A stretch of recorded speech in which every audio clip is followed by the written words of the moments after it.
out of the way. Right, and then we can see a nice picture of all the muscles. Right, now if we follow the majority of these muscles on the superficial layer, we can see that they're kind of originating from this medial epicondyle of the humerus, right?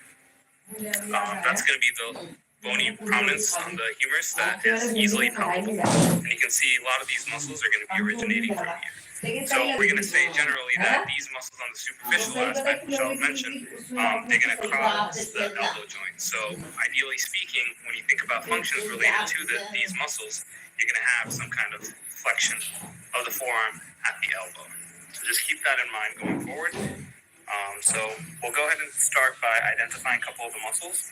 So I mentioned that much of these muscles are going to start on the medial epicondyle. The first one that we're going to look at is actually going to start on the lateral aspect of the humerus. And that is going to be this muscle right here. Okay. Sorry. We're going to be looking at this muscle right here. Right? Notice if we follow it, it's going to be starting on the lateral aspect of the humerus. This is going to be brachioradialis. And then the next four superficial muscles that we'll see is going to start on the medial epicondyle of the humerus. And what I want you to do when you're looking at these muscles, what I want you to do is take your thumb, place it on the medial epicondyle of the humerus, spread out your fingers out this way, and then you're going to go pass, fail. And that's going to clue you into what the names of these muscles are. So pass, fail, right? It's going to be pronator teres, flexor carpi radialis, palmaris longus, and then flexor carpi ulnaris. So let's go ahead and identify those here. Right, again, we had brachioradialis. Now we're going from the medial epicondyle of the humerus, and you're going to see this muscle right here. Notice how that's going across this way, and that's attaching right on the radius. So that is going to be pronator teres right here. Starting, and you can see it follow it down. Pronator teres. Now if we go left again, for more medial, we're going to see flexor carpi radialis. Still superficial. We go a little bit more medial. You're going to see palmaris longus. And then let's follow it out more distally, and you can see how palmaris longus is going to attach to this soft tissue right here. That's going to be your palmar aponeurosis right here. And then the last one is going to be right here. That's going to be your flexor carpi ulnaris. Twist the hand. Yeah. All right. So again, flexor carpi ulnaris. So just from the top again, right? We got brachioradialis, pronator teres, flexor carpi radialis, one side, palmaris longus, attaching to this palmar aponeurosis, and then again, last one over here is going to be your flexor carpi ulnaris. Okay, so those are going to be your superficial muscles. The next three are going to be your intermediate muscles.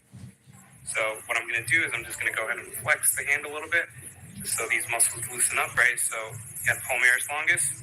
We go ahead and move that out of the way, and we can see this muscle right here, a couple of tendons going. This is going to be flexor digitorum superficialis, right? Just from the name, you can tell that because it's flexor digitorum superficialis, there's going to be another muscle that's going to be deeper to that. So right here, you can see again the tendons, flexor digitorum profundus. Profound meaning deep, which is going to be right below flexor digitorum superficialis, and then flexor digitorum profundus. What you want to know about these two is that flexor digitorum superficialis is going to also start at medial epicondyle of the humerus, with the exception of flexor digitorum profundus, which is going to actually start on the radius and ulna, and the tendons are actually this flexor digitorum profundus is going to go all the way out to the proximal phalanx, and then the distal phalanx, and then flexor digitorum superficialis. This is going to go the tendons are going to reach all the way to the middle phalanx. And usually we would have a nice picture of the tendons here. We don't have that dissected, otherwise I would show you. Can you show the difference between the middle and the distal phalanx? So if you see where the skin is still intact, right, that's going to be your distal phalanx, right? So that's going to be flexor digitorum profundus. It's going to go all the way up to this, and we'll talk about the functions later, so it'll make sense. And then flexor digitorum superficialis is going to attach to the base of the middle phalanx right here. Okay, so the other one that we want to see is going to be, so I'm going to go ahead and flex it. So we identified this one, right? Flexor digitorum superficialis, flexor digitorum profundus. And then now if I go ahead and move it to the side, you'll see another one, this intermediate level right here, tendon. And notice when I pull on the tendon, if you look at the thumb, it's going to go ahead and move, right? So this one is going to be flexor pollicis longus.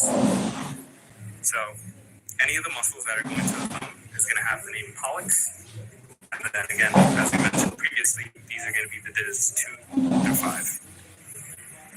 So just to show you that again, right here, more immediately is going to be flexor digitorum superficialis. Right underneath it is going to be flexor digitorum profundus. Go ahead and just pull it out to the side. And right there, you can see flexor longus. And then we go all the way to the deep, right? So I'm going to go ahead and move flexor digitorum superficialis out of the way. And then I'm going to move flexor digitorum profundus out of the way. And you can see this muscle is going side to side, right? This is the ulna and the radius, right? That's going to be pronator quadratus, right here. Okay. So now let's go ahead and just talk about a little bit of the functions that are associated with it.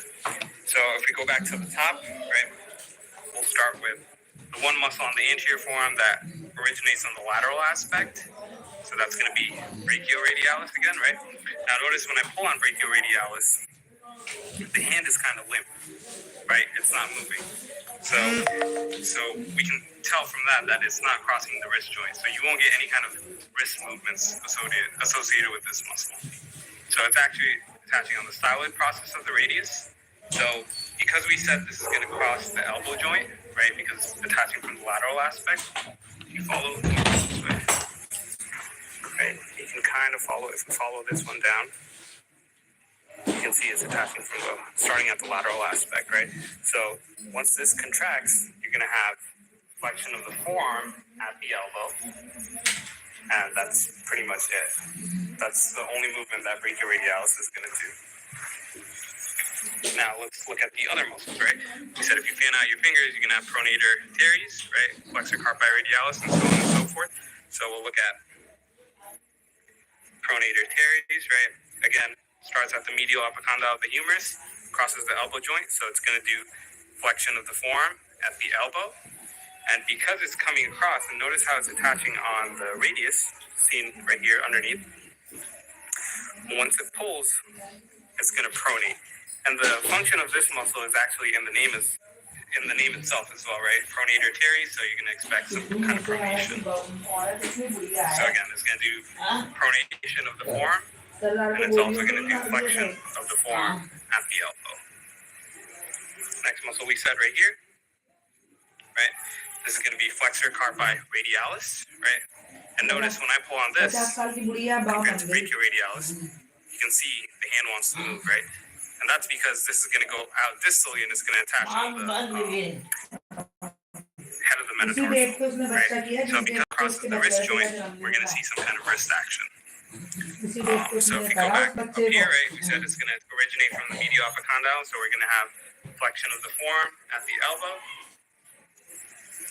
Flexor carpi radialis is also going to cross the wrist joint, so it's going to do flexion of the hand at the wrist, right? And the other thing it's also going to do, because it's on the radial side, right, when you have flexion, it's going to do, it's not really well seen here, but it's going to do radial deviation. Right, so it's going to look like this. So flexor carpi radialis, So these are all the functions, right? Flexion of the forearm at the elbow. We got flexion of the hand at the wrist. And then we also have radial deviation. Okay, going forward. Then we have this one right here. Right, notice this is going to be palmaris longus.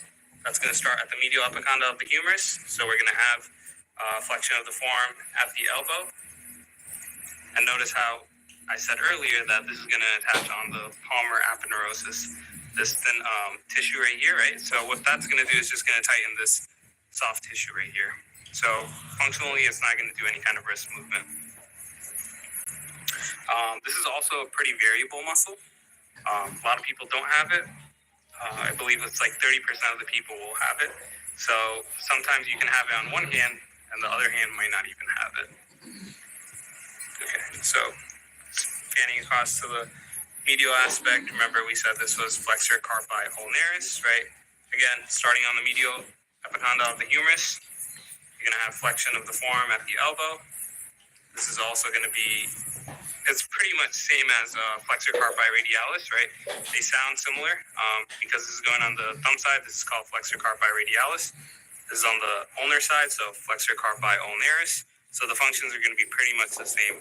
The only difference is going to be is that flexor carpi ulnaris is going to do ulnar deviation, right? So not just to like distinguish what the movements are, because the ulnar runs this way, your pinky